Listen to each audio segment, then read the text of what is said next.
আপনি নিশ্চয়ই খেয়াল করেছেন যে ফ্রিজে রাখা মাছ মাংস অনেক সময় কোনো কারণ ছাড়াই নষ্ট হয়ে যায়, আর তখন আমরা সাধারণ বিষয়ে বিশ্বাস করি নেই যে হয়তো ফ্রিজের গ্যাস ফুরিয়ে গেছে।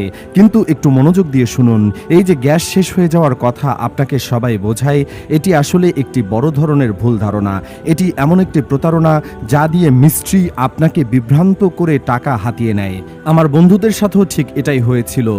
তাদের খাবার বারবার নষ্ট হয়ে যাচ্ছিল এবং তারা দুজনেই ভেবেছিল যে ফ্রিজের গ্যাস ফুরিয়ে গেছে।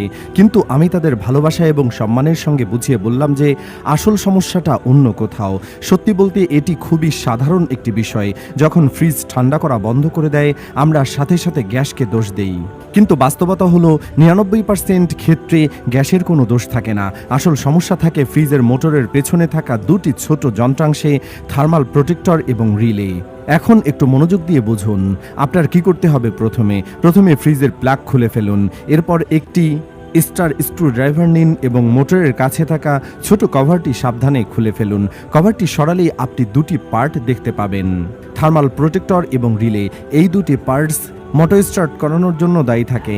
বিদ্যুতের ভোল্টেজ সামান্যতম তারতম্য বা ফ্ল্যাকচুয়েশন হলেও এগুলো দ্রুত নষ্ট হয়ে যায়। আর যখন এগুলো নষ্ট হয়ে যায় তখন মোটর স্টার্ট হয় না এবং এ কারণে ফ্রিজ স্কুলিং করা বন্ধ করে দেয়। সমাধান খুবই সহজ। যদি থার্মাল প্রোটেক্টর পুড়ে গিয়ে থাকে তবে নতুন একটি লাগিয়ে দিন। নতুনের মতো কুলিং দিতে শুরু করেছে। এটাই সত্য যা মিস্ত্রি আপনাদের জানাতে চায় না, কারণ গ্যাসের ভয় দেখিয়ে প্রথমে সেখান থেকে তারা টাকা কামিয়ে নেয়। এখন শুনুন দ্বিতীয় কারণ। অনেক সময় এমন হয় যে আপনি দুটি পার্টস খুলছেন, সবকিছু ঠিক মনে হচ্ছে, তবুও কুলিং ফিরে আসছে না।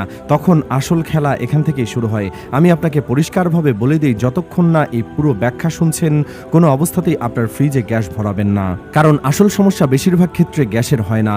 নতুন ফ্রিজ যখন ঘরে আসে তখন সেটির উপর থেকে নিচ পর্যন্ত একদমই হাই স্কুল পারফরমেন্স দেয়। যেমন তেমন সময় গড়ায় উপরের অংশ তবুও ঠান্ডা থাকে, কিন্তু নিচের অংশটি পুরোপুরি দুর্বল হয়ে পড়ে।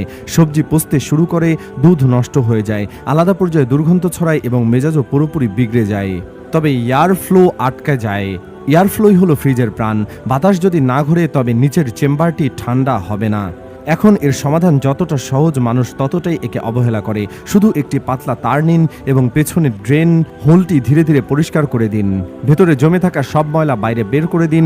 ড্রেনটি খুলে যাওয়ার সাথে সাথেই এয়ার ফ্লো আবার স্বাভাবিক হয়ে যাবে এবং ফ্রিজ আবার চমৎকার কুলিং দিতে শুরু করবে। বিশ্বাস করুন, এই সমস্যা পরিষ্কার পরিচ্ছন্নতা পুরো সিস্টেমের প্রাণ ফিরিয়ে দেয়। আর আপনি যদি এতক্ষণ পর্যন্ত শুনে থাকেন তবে শুধু একটি কথা মনে রাখবেন, বিনা কারণে গ্যাস ভরানো মানে নিছক লোকসান আসল সমস্যা। বেশিরভাগ ক্ষেত্রে ছোট ছোট পয়েন্টগুলোতে থাকে।